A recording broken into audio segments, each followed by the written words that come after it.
भगवान शंकर प्रथम वैष्णव हैं। भगवान शंकर अगर कोई मुख से राम राम कहता है, 2 बार मुख से राम राम निकलता है, तो मेरा शंकर भगवान उसको 21 बार झुककर प्रणाम कर लेता है कि इसने राम राम कहा है। वो प्रथम वैष्णव की गिनती में शिव हैं, प्रथम वारकरी की गिनती में शिव हैं। भगवान शंकर तो अपने भक्त के लिए आनंद पाते,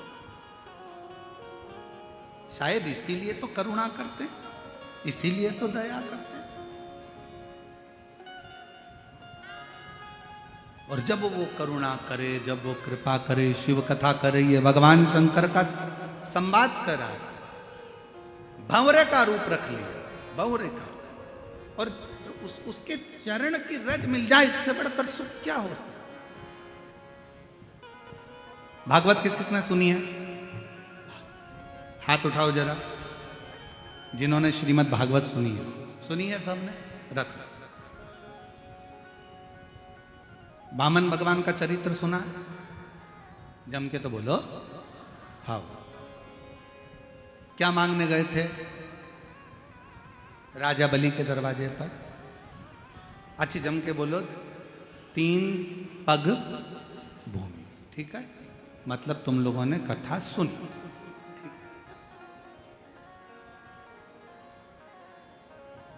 राजन भिक्षाम देही, राजन भिक्षाम देही। राजा बलि आया, क्या चाहिए? 3 पग भूमि। राजा बलि को हंसी आ गई, 3 पग भूमि का तुम करोगे क्या? क्या करोगे 3 पग भूमि का? कई लोगों को बड़ी चिंता रहती है, हमने मंदिर में इतना प्रसाद चढ़ाया, पंडित जी क्या करेंगे? तुम्हें क्या करना, चढ़ाना तुम्हारा काम है, लेकर जाना पंडित जी का काम। बड़ी चिंता। राजा बलि ने पूछा, 3 पग भूमि का तुम करोगे क्या? वामन भगवान ने कहा, मर्जी मेरी, तुम तो 3 पग दे दे। 3 पग भूमि में ना गाय बांध सकते हो, 3 पग भूमि में ना सही से बैठ सकते हो, 3 पग भूमि में ना सही से सो सकते हो, ना रह सकते हो, तो 3 पग भूमि का तुम करोगे क्या? राजा बलि ने बार बार भगवान से कहा, तो भगवान ने कहा, बस मुझे तो 3 पग भूमि चाहिए। राजा बलि ने, शुक्राचार्य जी महाराज आए और वामन भगवान को देखा तो कह दिया कि 3 पग भूमि मत। पर राजा बलि ने उसी समय अपने बेटे को आवाज लगाकर बुलाया कि जा, अंदर जाकर जल लेकर आ, मुझे संकल्प छोड़ना है 3 पग भूमि का।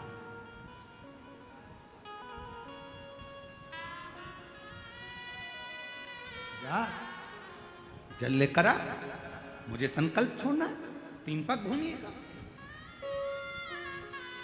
बेटा जाने लगा तो शुक्राचार्य जी ने कहा, 1 पग भूमि भी मत दो। बेटा नहीं, वापिस आ गया, नहीं जाता। पिताजी ने कहा, तू मेरी औलाद है, तू मेरा बेटा है, जा, मुझे संकल्प छोड़ना है 3 पग भूमि का, लेकर आ। बेटा नहीं गया, पानी नहीं लाया।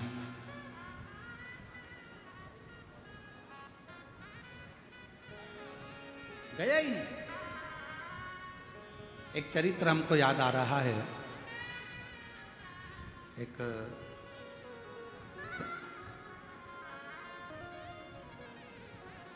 हैदराबाद का एक चरित्र है, बड़ा पुराना समय का है, जब हम लोग शमशेरगंज गौशाला में कथा करने के लिए बहुत पहले गए थे, उस समय की बात। एक परिवार के यहाँ मिलना हुआ और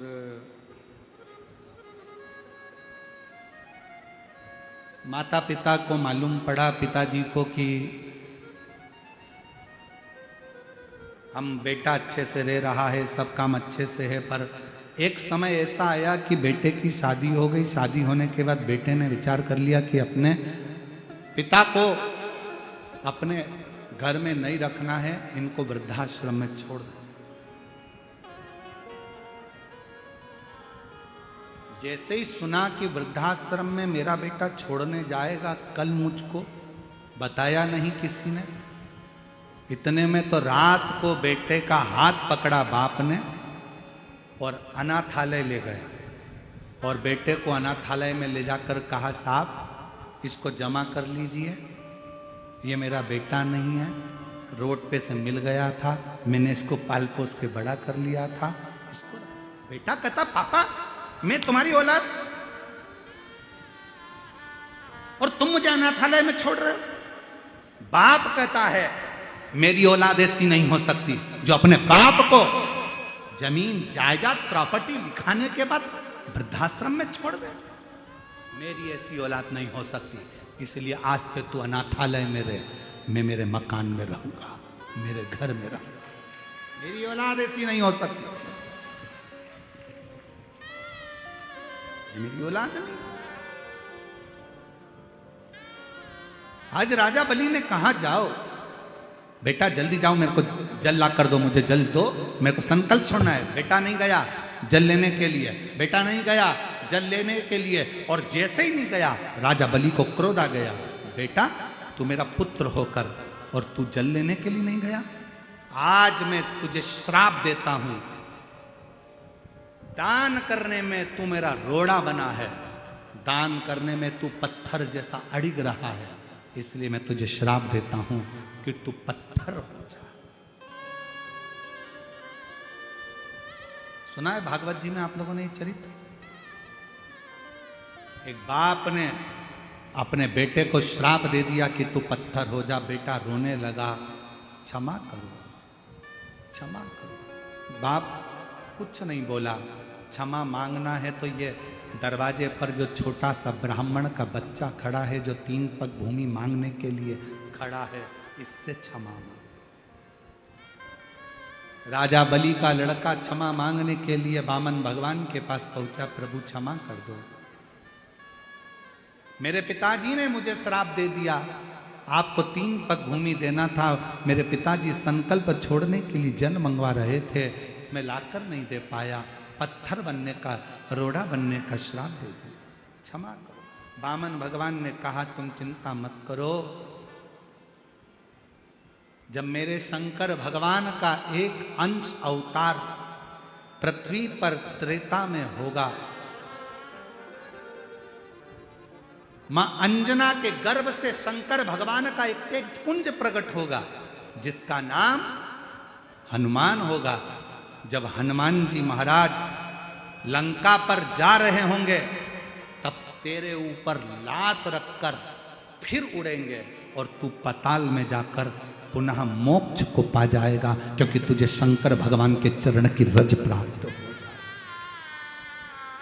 अगर आपने रामचरितमानस को पढ़ा हो, कथा देखी हो, सुंदरकांड का स्मरण करा हो, तो हनुमान जी एक शिला पर चढ़े, लात रखी और उड़ गए। जिस शिला पर लात रखी वो पाताल में चले गया। वो कौन शिला थी? आप कह सकते हो कि हमने उस शिला का वर्णन सुना है। वामन अवतार में राजा बलि ने अपने बेटे से कहा था कि संकल्प के लिए जल लेकर आ, और बेटे ने बाप का कहना नहीं माना तो उसको श्राप लग गया। श्राप लगा तो वो पत्थर का बन गया। उसकी मुक्ति शंकर के चरणारविंद की रज से होना थी। तो भगवान शंकर का अंश स्वरूप श्री हनुमान जी महाराज प्रकट हुए, जिन्होंने उस पर लात रखकर लंका पर उड़े। तो जैसे ही लात रखकर उड़े, समुद्र पार करने के लिए वो पाताल में चले गया, वो रज से मुक्त हो गया। शिव के कोई सोने की सीढ़ी दे ना दे, कोई तुम्हें धन दे ना दे, कोई तुम्हें दौलत दे ना दे, कोई तुम्हें वैभव दे ना दे, कोई तुम्हें सत्ता दे ना दे, पर शंकर भगवान के चरणारविंद की रज, शिव के चरणों की पूंजी तुम्हारे जीवन में सुखता प्रदान कर, सुखता।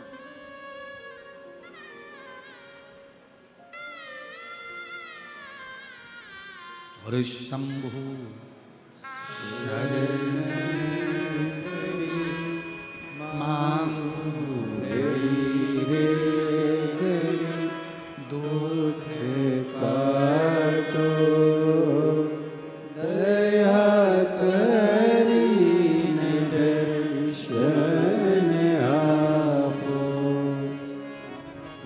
Oh शरण पड़ी मांगो घड़ी रे घड़ी दुख काटो दया करी दर्शन आपो। आप जो शिव चरणारविंद की रज का एक पत्र है, शिव चरणारविंद की रज का एक तत्व हमारे जीवन को सुख देता है।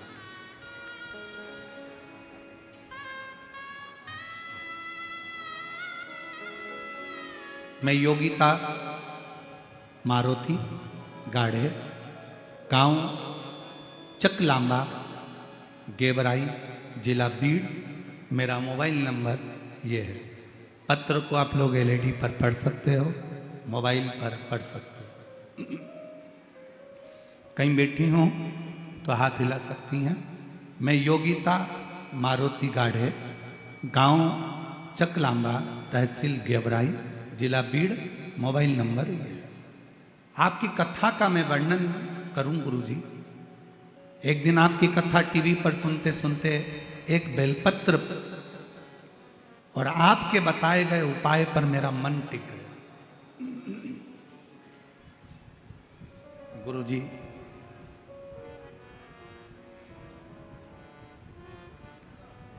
मेरी बेटियां हैं 3, एक बेटा। गुरुदेव, जब मेरा बेटा 2 साल का था, 18 मई 2012 को मेरा बेटा मर गया। कौन से सन में? 2000, जम के बोलो, 12। 2012 को 18 मई 2012 को मेरा 2 साल का बेटा चले गया। समय निकलता गया, बच्चे बड़े हो गए, क्रम चलता रहा। आपकी कथा तो अभी सुनना प्रारंभ करी, मन में आया। मेरी बेटी की शादी हो गई, बेटी का विवाह हो गया। फिर भी मेरे मन में आपकी कथा सुनकर एक भाव आ गया कि शिवजी सबकी झोली भरते।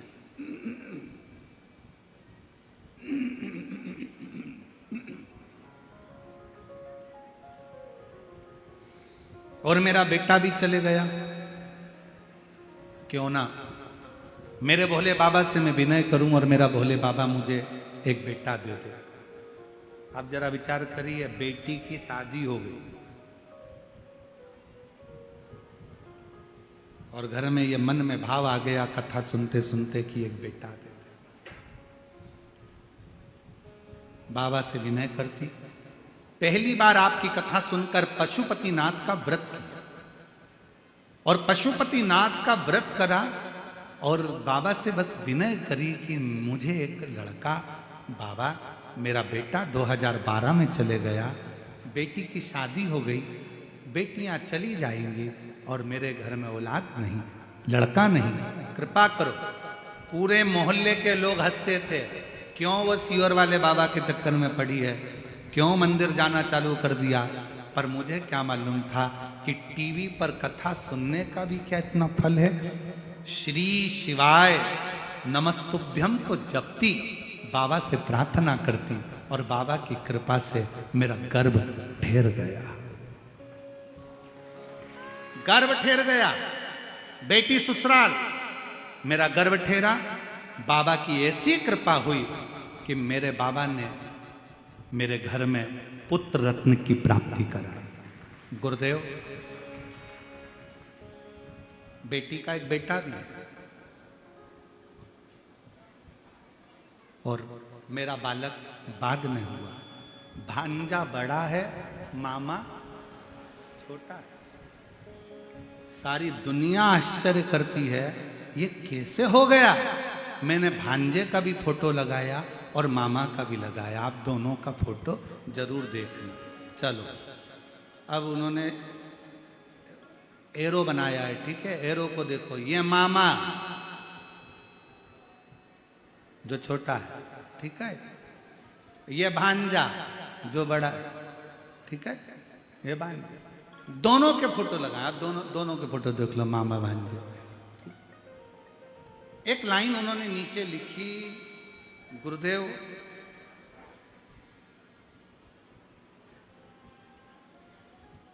क्या शिव इतने दयालु हैं कि जो मांगो वो दे देते। मेरी बहन, आपसे निवेदन करूंगा, दिल से अगर आपने उसको पुकारा है तो फिर निवेदन करूंगा कि झोली तो खाली कभी रख नहीं सकता।